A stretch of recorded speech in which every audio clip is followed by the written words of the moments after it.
Pesan dakwah dalam novel Hujan karya Sineminka di aplikasi Wattpad. Hujan adalah sebuah novel Islami karya Ika Fikriani atau dikenal dengan nama pena Sineminka yang merupakan seorang perempuan kelahiran 23 Februari tahun 1994 yang berasal dari kota Bogor, Jawa Barat. Hujan menceritakan tentang seorang pria non-muslim bernama Revan yang pada hari pertama sekolahnya tidak sengaja mendengar seorang wanita muslim bernama Arlita yang membaca lantunan ayat suci Al-Quran yang membuat hati Revan bergetar mendengar.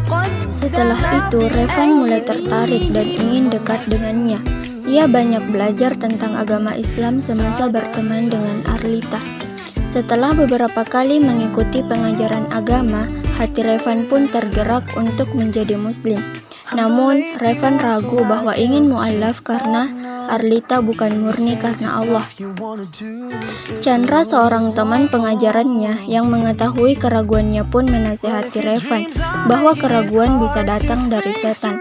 Chandra menjelaskan bahwa hidayah dapat datang melalui siapa saja, bisa datang dari orang yang kita benci maupun kita sayangi. Revan pun kembali merenung dan memikirkannya. Beberapa saat kemudian, Revan pun mantap untuk masuk agama Islam dan mengucapkan 2 kalimat syahadat. Pesan dakwah terdapat pada narasi atau dialog novel tersebut. Yang pertama, hidayah, terdapat pada chapter 22. Karena mendengar Arlita membaca surah Al-Kahfi di saat awal kalian menginjakkan kaki di bangku SMA, cintamu pada Arlita mulai tumbuh memenuhi hatimu. Selama 1 tahun ini kau terus berusaha mempelajari Islam, bukan karena Arlita, namun karena kau memang tertarik pada Islam. Kenapa aku berani mengatakan itu? Karena kau tidak pernah menunjukkan pengetahuanmu tentang Islam itu di depan Arlita, bukan begitu? Hidayah bukan hanya ditunggu, namun ada saatnya kita harus menjemput bahkan mengejar hidayah itu. Yang kedua, menjaga batasan yang bukan mahram, terdapat pada chapter 3. Revan menyentuh pergelangan tangannya. Itu kan hal yang Allah tidak suka karena Revan bukan mahram Arlita. Arlita bergidik ngeri saat dia mengingat hadis yang selalu papanya tekankan kepadanya.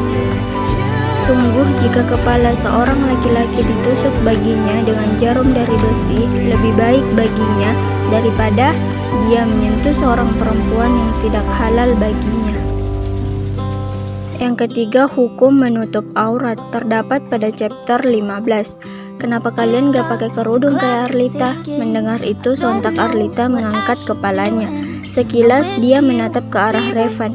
Dia tidak menyangka kalau Revan akan mengajukan pertanyaan itu pada Sri dan Nada.